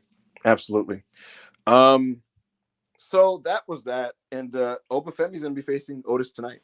Back, we got a Pete Dunne interview earlier in the night, empty crowd, and Jackie Redmond's talking to Pete Dunne. And he basically reiterated all the points he said on NXT 2 weeks ago. He said, look, man, Sheamus took him under his wing when he came to NXT, but he cut him off. He said Dunn said that Sheamus held him down while he was elevating Sheamus. He said Sheamus went on the run of a lifetime because of him. He said all I got out of it was a terrible nickname and a front row seat to the Sheamus show. He said if Sheamus really had the brutes under his wing, where was Ridge Holland? Jackie Redmond acknowledged the Butch name, and Dunn said never say that name to me ever again. He said he had to swallow his pride for 2 years, and he said, I'm not Butch. I'm the bruiserweight. I'm an 18-year veteran. And he said if he had to shut Sheamus up to never hear that name again, that's what he's going to do. So, yeah, man, just the necessary character development that you needed. But Butch, sorry, now I'm calling him Butch. But Pete Dunne had to explain himself and why he's resentful of Sheamus. So that's kind of the deal there. Did you have any opinions to add on that, Rob? No, I feel like he got his point across and pretty much explained what it is. So right, we got this cool WWE physics video that just explains like the weight of Bronson Reed coming down on you, and I like shit like this, man. Do dynamic and different things to get your talent over. Like it's one thing when they did this for Braun. Yeah, they listen. These things really help in people's presentation. And with Bronson Reed, they basically just explain the metric force of his tsunami when he's coming down. And they're comparing him to like a rhinoceros and an elephant and things of that nature. So it was a well done package. Adam Pearce was backstage admonishing Bronson Reed, and he told him that he was lucky he only had to pay a fine. He said that Reed said that he warned Pearce last week, but he'd give him a second chance tonight. And he basically said, find me another opponent or I'm going to find my next victim. We got pre-tape promos from Io and Kyrie, and they said that they were still in control and that Shayna and Zoe were going to pay for what they did to Dakota Kai. Dakota Kai's going to be out 8 to 10 weeks with a meniscus injury. There was a response video by Sonya Deville, Shayna Baszler, and Zoe Stark, and their name is the Pure Fusion Collective, and that they said that this is going to be their era. We got a memorial graphic for Kevin Sullivan. Alba and Isla came out to watch the tag match. Candice Michelle was shown in the crowd. And we got Io and Kyrie versus Shayna and Zoe. And pretty good match. Kyrie has, I think when she first came back, she was like kind of a disaster. Like, I don't know what was going on with her. It felt like she was drunk or she had CTE. She settled into now just being totally fine. And so she was fine here. And I thought Zoe Stark was like pretty good. But the story of this match for the 8 minutes of action that we got, Rob, was fucking Io Sky, who's in crazy form right now. Like, she's just ridiculously sharp. Like, she is ridiculous. She is on timing right now. Like, she is just in crazy fucking form. And she got in for a hot tag. And now that the fans are allowed to cheer her, it's so sick. She's just bouncing all over the place and flipping and zipping and zapping and missile drop kicks and backflips and meteoras and shit. And she lands her moonsault. But prior to this, there was some action on the outside, and that led to Alba and Isla getting hit. And so they get involved, and we get a DQ here. And in the post-match, the tag champion stood tall. So not much to say about this. My only real takeaway is that Io is fucking awesome, and it's nice that she's back. No, definitely. And this is exactly what we need. Yo, I think the Sky Pirates should be the next tag team champions. To be quite honest with you, while Dakota's out at least, because awesome. Io and Kyrie, when they work babyface, is totally different from when they work heel. They work so slow. They try to work a slower pace, and when they're babyface, they're just allowed to do what they're good at, which is just they're called the genius of the Sky for a reason. So yeah, they really do pick the pace up when they're working babyface. You know, it's all about energy and all that type of stuff. So absolutely. R-Truth approached Miz, who was really disappointed, and he basically said, "Hey man, I'm gonna cheer you up, man. I got you a title match with Braun." And he was like, "Isn't Braun facing Sammy?" And he's like, "Ain't this Braun right over here?" And he's just in the graphic, and it's Bronson Reed. Randy Orton showed up, and he basically was like, "You got this, Miz," and he didn't really believe any of that. Hour 3 opens up with Randy Orton, and he got a humongous reaction from the fans. And he said that he won the world title 20 years ago this month and became the youngest world champion in history. He did not say the man that he defeated, but the man was Chris Benoit at SummerSlam 2004. He said that history was going to repeat itself in Bash at Berlin, and he was going to become a 15-time world champion. Gunther interrupts. Orton said he wanted the fans to remember this moment because in a few weeks, Gunther was no longer going to be the world champion on Monday nights, and at Raw was going to be his home, and he was going to boot him to SmackDown. Gunther said, did I read this wrong? Oh, no. Yeah, Gunther said he wanted the fans to remember this moment because they got to see Randy Orton, who's one of the greatest of all time. He said Randy should be the greatest of all time. Randy was the most talented man in this business and has seen it all. Has seen it all, but he basically said Randy just took all his talent and wasted it. And he said this is a new era, the era of the ring general. And in his era, there was no room for people who wasted their potential. And he said in the future of his era, Orton would no longer play a role. Randy Orton said, look, I never claimed to be perfect. I made a lot of mistakes, more than anyone in the locker room. But I owned up to those mistakes and I changed course. And then he said, he told Gunther, I want to remind you who I am. And he said, I'm the most unpredictable, violent, controversial, and successful wrestler in history. And that this isn't a curse. It's a gift. Randy iterated that, he always did things the American way, his way. He said, I got 5 beautiful kids at home, a hot ass smoke show of a wife, and I'm going to be a soon to be 15-time champion. And he said, look, I appreciate your opinion of me, but I think I've done pretty good for myself. And on cue, the fans start chanting USA. USA. Gunther said, I don't think you're unpredictable at all. I think you're very predictable. Gunther said, I have a couple of predictions of myself, my own. He said, you're going to get the beating of a lifetime in Berlin, and you will never be champion again. And then he said, when it really matters, Randy Orton, you always screw up. Screwing up comes natural to you. He said, your grandfather was a screw up. Your father, Cowboy Bob Orton, was a screw up.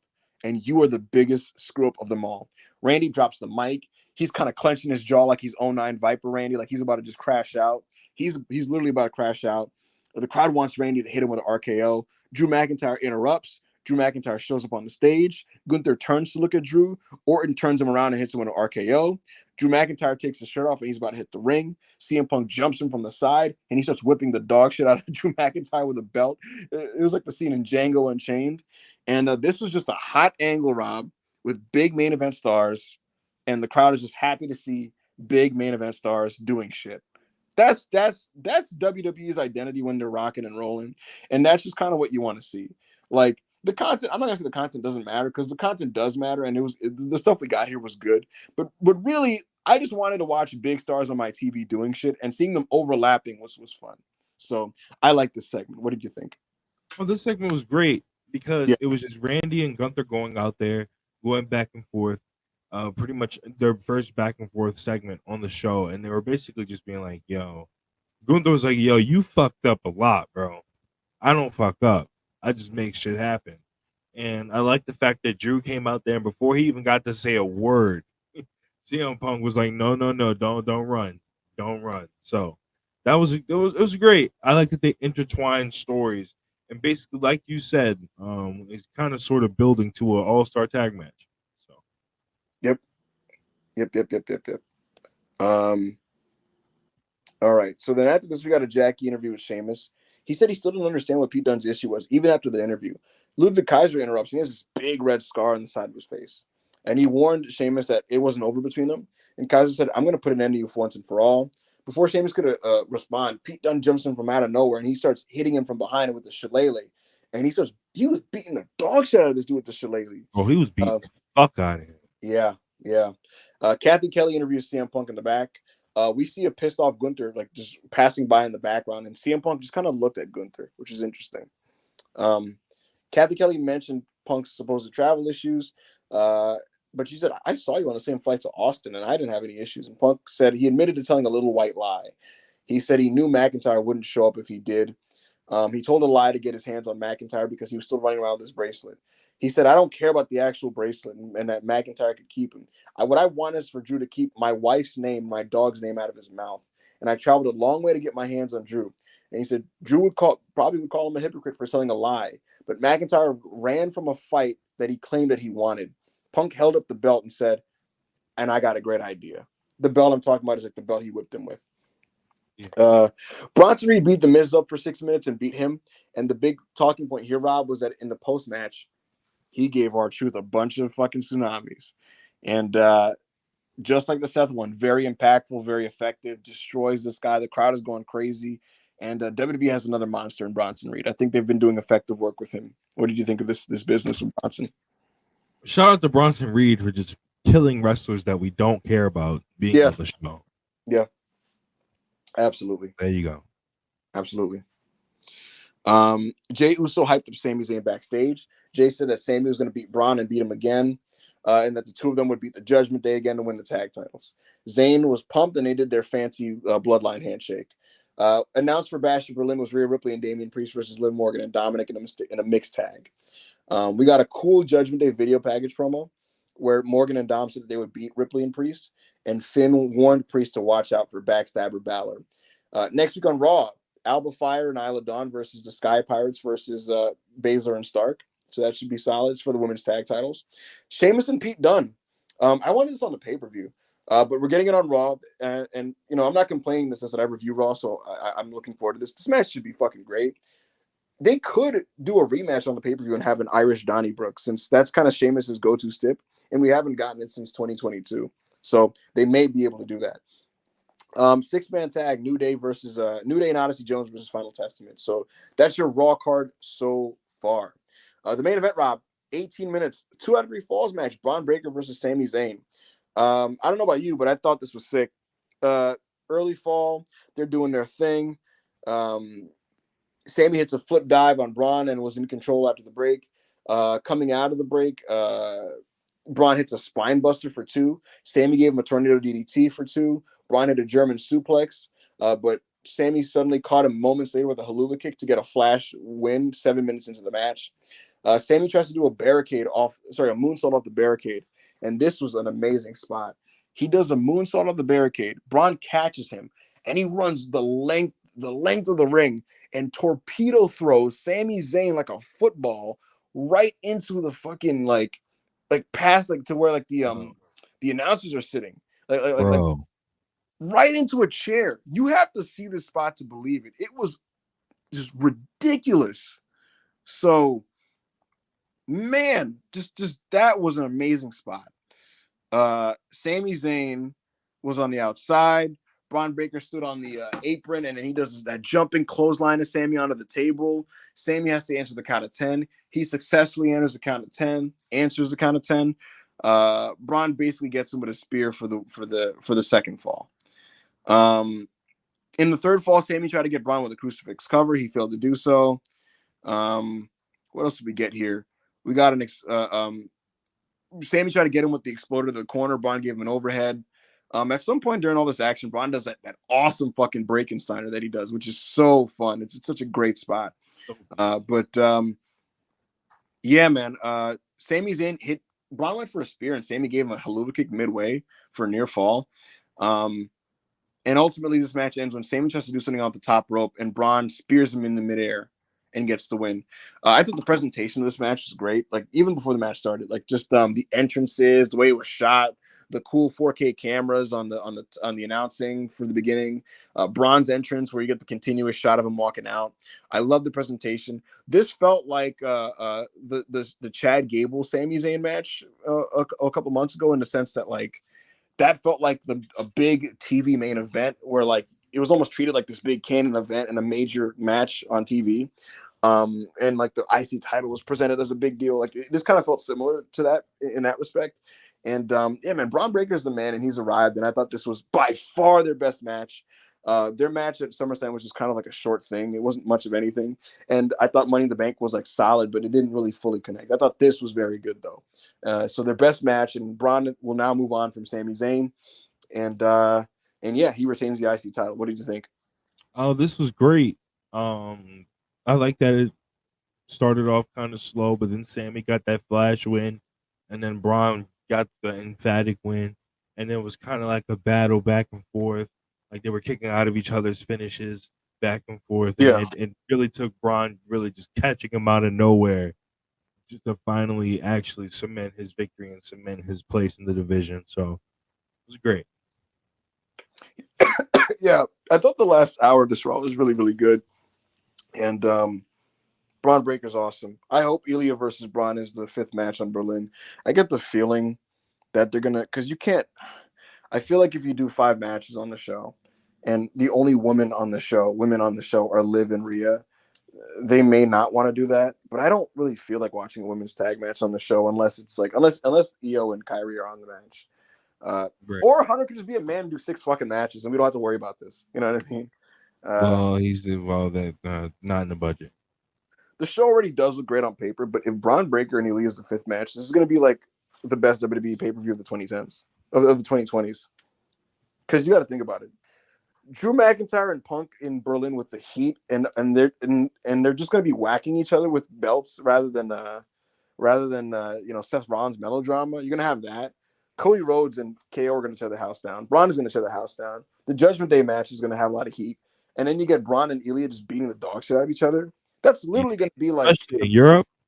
Yeah, that's going to be the best WWE pay-per-view of this decade. So I'm looking forward to the show, and hopefully that match is the 5th match. So with that said, that's Raw, and this is your guys' last opportunity to get some super chats in before we sign off. You guys have been great today, and I really do appreciate the support. Whether you were here for a couple minutes, whether you're here for half the show, or for all of you, for those of you that have stuck with us throughout the whole show. I really do appreciate the support. We got a lot of laughs here. With the Lucha Brothers business at the beginning of this podcast was like incredible audio. We were just reacting to news in real time. It was just amazing. That was fucking incredible. We got that. We got Joe Holbert passing by, and we got the rest of Raw. So we've been on a roll with these reviews. I've been having a lot of fun, and I appreciate you guys for supporting. So with that said, take it away, Rob. This is your last chance to do super chats, guys. All right, Corey David, $2. Oba versus Otis tonight. Tony D versus Charlie suplex. Yo, that's tonight. Yes, sir. Hold on a minute. I might have to. Yeah, that first match they had when they were rolling around, brother. Axiom and Fraser are facing Chase U, and I normally wouldn't be crazy about that, but their match at the what was the name of the NXT show that they did after Money in the Bank? Heat Wave. That match was amazing. This is not going to be as good as Ridge Holland. Yeah, this won't be as good as that. Sorry, this won't be as good as that, but I mean, like, it's going to be very good. So I might have to watch a lot of this NXT episode. Yeah, Ridge, bro. I don't know whatever it is. I don't know what that switch is, but you better turn it off, brother. Y'all know the switch I'm talking about. The switch that they got pretty deadly, hurt for 3 months. The switch they got Big E on pre-shows now. Yeah, turn that switch off. Anyway, Matt Hennessy, €249. Gotta respect Penta for trying to work us. He's a carny. I'm not even mad at Penta. You know who I'm kind of annoyed at? People who like take it completely at face value and don't question anything. No, definitely. And yo, he basically replied and was just like, yo, bro, please, come on. What are you doing? Relax. So, yep. Thank you for the super chat. Raheem, 199. Has Ilya been discussed for Bastion Berlin or not? He's the next major opponent for Braun. I don't know if it's going to be on pay-per-view. Thank you for the super chat. Corey David, $2. Who from NXT would you love in Marigold or Noah? Marigold Solrook is my big pick. I hope she does their big tournament that they're doing. Yeah. Yep. Noah. I don't know. It's helped Tavion Heights. Who else could be someone you could throw there that would help?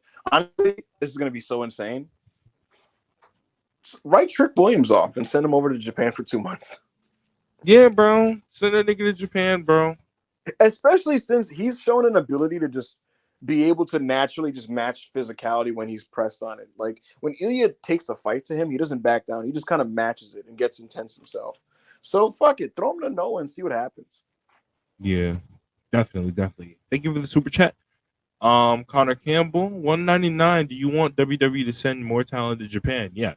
Of course. Any place where you can get guys more reps and it's not a controlled environment like the PC, that's a good thing.